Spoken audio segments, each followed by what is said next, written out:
Hey, I'm Marcus. I work at Twitter, and today we're going to be working on functions, callbacks, and jQuery.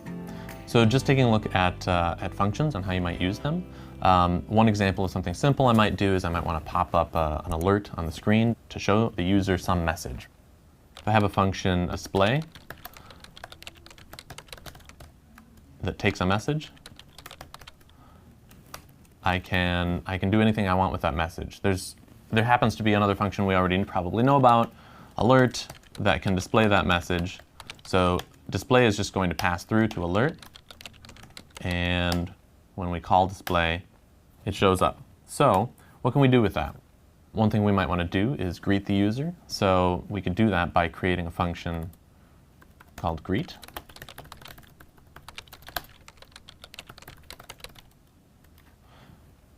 And all greet is going to do is alert hello.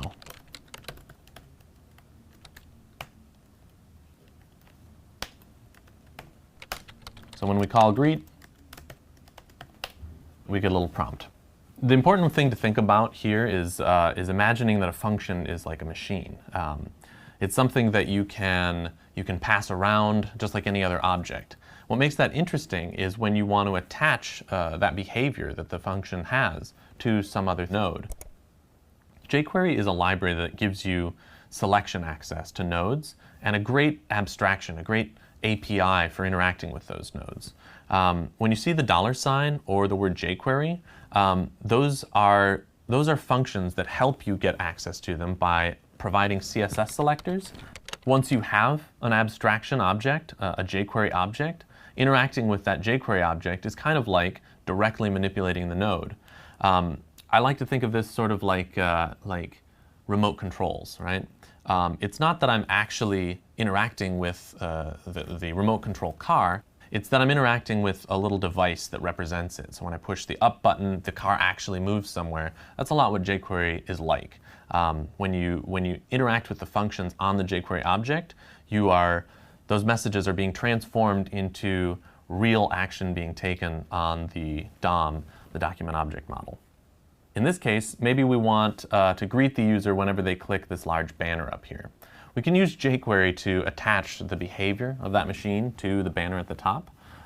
So let's take a look at how we might do that. For starters, I'm going to need to use jQuery to get access to the banner. I'm going to need to use a CSS selector, pass it into jQuery, and that's going to give me an object that I can treat as if it were the banner itself. So inspecting the element, I see that it has a class here, profile header inner. Let's see if that selects what we want. Using CSS syntax, passing into jQuery the class name, I can get access to a jQuery object that seems to represent that header at the top. And I can do interesting things to it. I can maybe hide it, right? And now it's gone. I can bring it back. And interestingly, I can attach behavior to it. So we might want to say on click, do some work, maybe greet. In this case, I've taken that greet object, that machine, and I've told jQuery to attach it to the click event of interacting with the banner at the top. What happened was jQuery looked at the greet variable, which contained a reference to that function, and did the work under the hood of the interacting with the browser's API for making it respond in the appropriate way. So when I click on this, I get the message I was looking for. So there's a number of other things you might want to do with jQuery. A couple of really interesting ones are finding out information about the various nodes that you're going to be working with. In the case of this header, I might need to know how wide it is. There's a helper for that gives me the exact number of pixels. And there's all sorts of other things you might ask, like what attributes does a node have? What CSS styles does it have? And there are helpers for each of those things that you can look up in the documentation. And then probably the last thing that you might want to know about is the ability to animate things. We've been moving this node in and out of the document and around the page, but maybe we don't want it to just disappear, so suddenly we want it to have some sort of nice effect. We can, instead of just saying hide, we could say slide up. and that uses this interesting effect to make it a little bit prettier. I can bring it back with slide down. Let's start applying some of this information to one of my favorite pieces of code I've ever written, just a little lightweight alarm that starts up some media service in the mornings, and I can sort of wake up to, in my case, the Rdio playlist. There exists a button on this page that when I click it, I get NOS. I want to click that with JavaScript, maybe 8 hours in the future. Let's see if we can find it first and click it with JavaScript. So, inspecting the element. I see that it has this class play pause.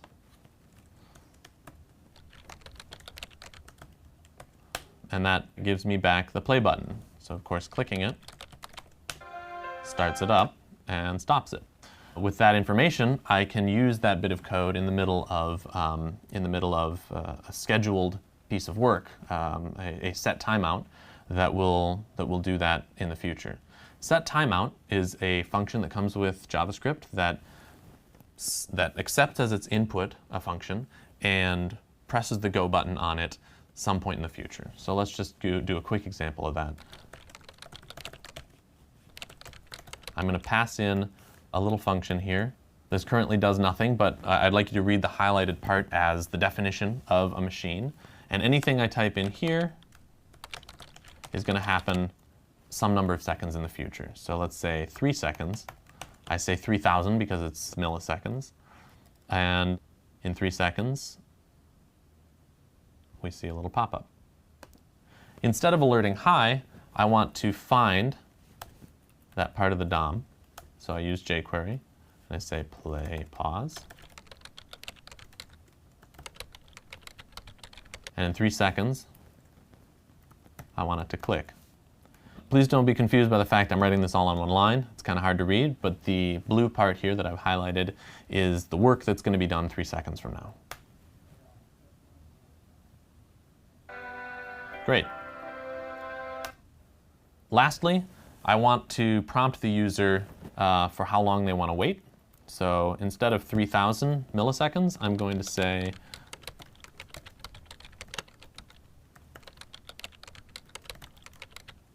how many seconds? I'm going to multiply that by 1,000. And let's say 1 second from now, click the play button. We now have all the code we need to have an alarm. I probably wouldn't do seconds, I would do minutes and hours. So all I have to do is put this into a JavaScript bookmarklet. Let's edit this one. Instead of Yahoo, it's going to be my alarm.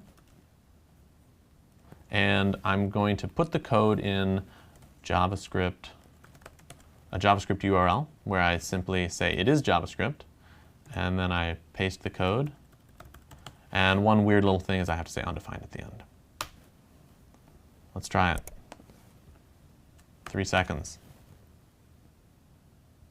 All right, that was fun. So that's some of the things you can do with jQuery, and how functions work and how you can think of them as objects that get passed around in your system. But I encourage you to go check out other sites and poke around. If they've included jQuery, you'll be able to use a lot of these tools to learn more about it. Good luck.